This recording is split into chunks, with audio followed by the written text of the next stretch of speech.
What's happening, everybody? Captain Joe here, Carolina Traditions Guiding Company. Got off work today. Knew it was a little windy and tough conditions, but I figured I'd come out and give the little redfish spot here that I've been fishing in a try.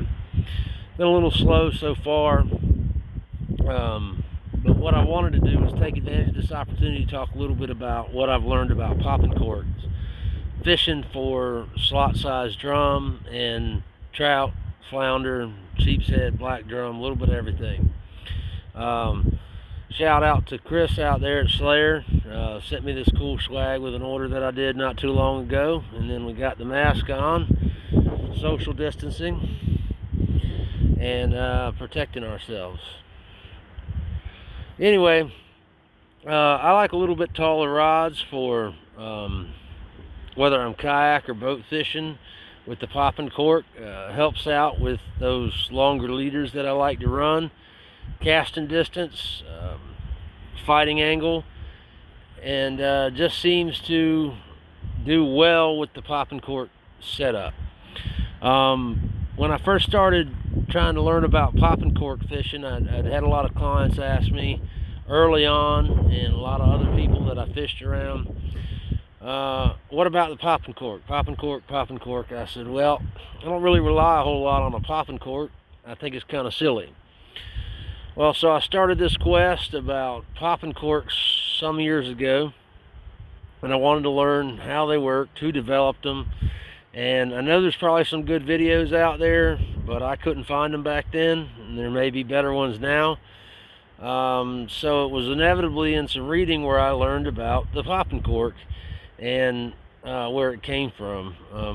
The article that I read said that it was a style developed in Louisiana, Gulf of Mexico area, and it made sense when I started reading about it. They fish a lot of levees and sluices and cuts and stuff like that down there, and they don't necessarily know what depth they're at, or the fish may be in areas on lower tide, and between finding rips, making less cast, covering more area,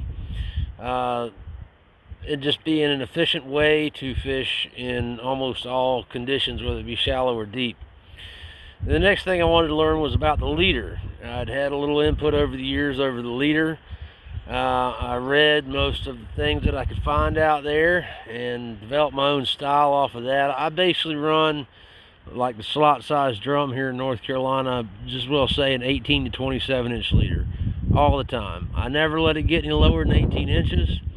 I'll get into that on some other video, but that's a few things about the popping cork, and then there's some different styles.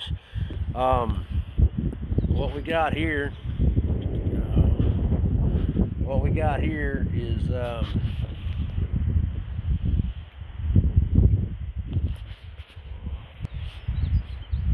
this is the concave style cork by High Water.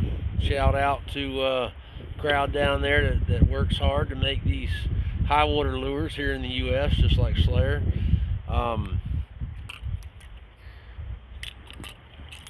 There's three different types of corks, more or less, and a lot of people have a question about, well, which cork do I use? Well, I'm gonna tell you, if you've ever been lucky enough to hear drum feeding on the surface, it sounds exactly like the concave cork. If you've heard trout feeding on the surface, it sounds like the egg or football style cork. Now, I don't use cigar corks much, only in the winter months when you don't have a lot of surface activity. Things are quieter and stiller, but I find that for summer conditions, typically in fall, like we have right now, a lot of west wind today, but southwest, sea breeze, high tide, stuff like that, that this concave cork works well. And you can probably hear it.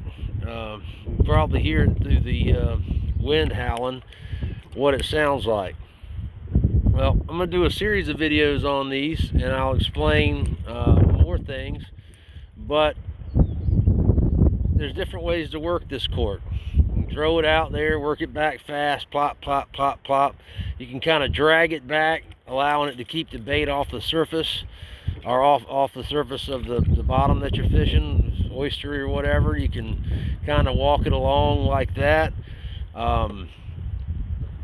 Another thing that you can do is work it intermediately, 10 to 12 seconds, 15 to 25, 3 to 5 seconds. Sometimes you'll find that with that longer pause, that gets them to hit. Sometimes the faster pause draws them in.